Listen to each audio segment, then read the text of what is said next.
Make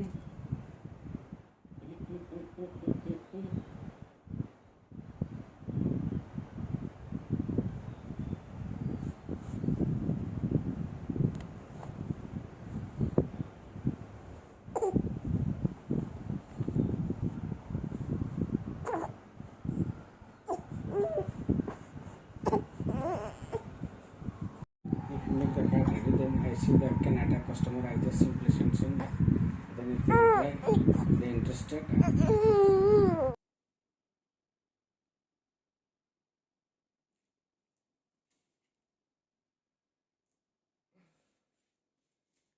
Hi guys, good morning.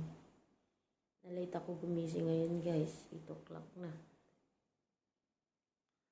8 o'clock na siya.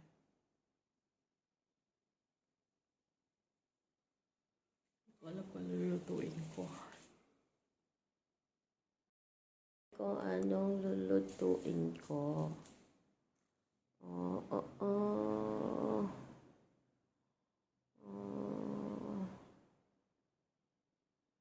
Good morning. Gloomy ang panahon. Yung isang tenant ko is dyan siya naglalabad talaga, nagsasampay sa ano. Saka ako sa yung baby ko, dyan ko din sinasampay yung damit niya sa balcony. Ayan. Rin siya ko dito guys kasi may pinalawak ko ba dito sa kainan kasi may okasyon kami sa next Wednesday. Ang hubby ko nag-invite ng ano kasi yung birthday ng anak namin, rice feeding ceremony. Unang araw ba. So, invite niya yung boss niya. Kaya magluto kami ng konti. Tingnan niyo guys yung ginawa ko sa ano ko. Pananim ko, pinag-transfer ko na siya sa malaking pot. Tsaka ano na lang yan, ampalaya tsaka sili. Ayan o. Tsaka yung basil. Yung basil, hindi lahat na buhay. Hindi ko pa siya na masyadong na ano. Ang mali ko, yung mga pot na yan na puti. Hindi ko nalagyan ng butas. Alam. Kung matapos-tapos, alam niyo ba, kung ginagawa ko yan, siguro mga 30 minutes, tapos stop na naman. Tapos, kasi nga yung anak ko, may iyak. Ayan na siya. Ayan lang ang gusto kong itanim dyan. Sili gusto ko talaga kasi para hindi na kami namimili. Hello. Makulimlim na umaga. Wala pa si haring araw, guys. Oh, wala pa.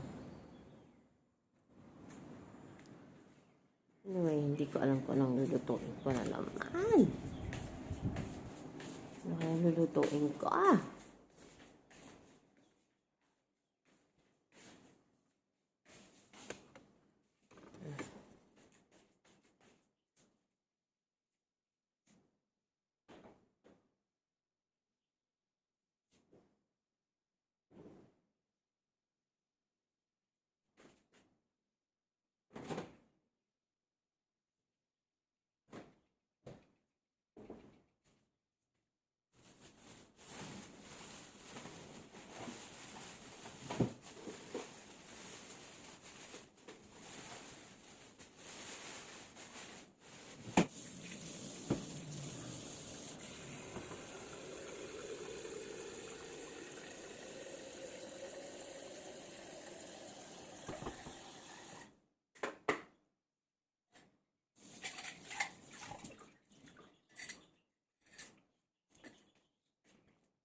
Lutuin bago pa masira.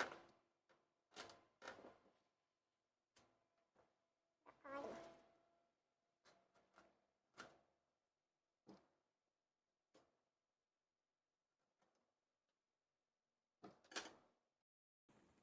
Ayan guys. Nag-boil lang ako ng broccoli. Tsaka itlog. Ang ating food for today. Hindi ako nakapag-defrost eh.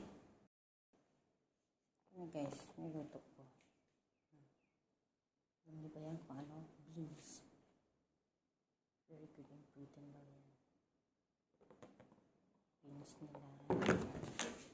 Beans nila parang sa ating munggo.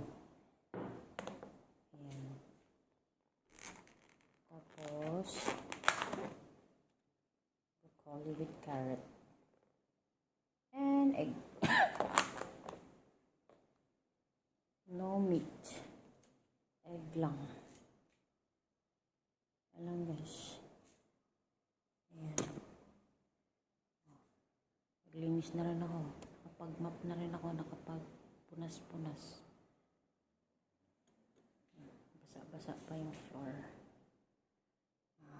Tulog pa yung mga kasama ko. Ngayon ako kakain guys. Tingnan ko muna yung mag-ama ko.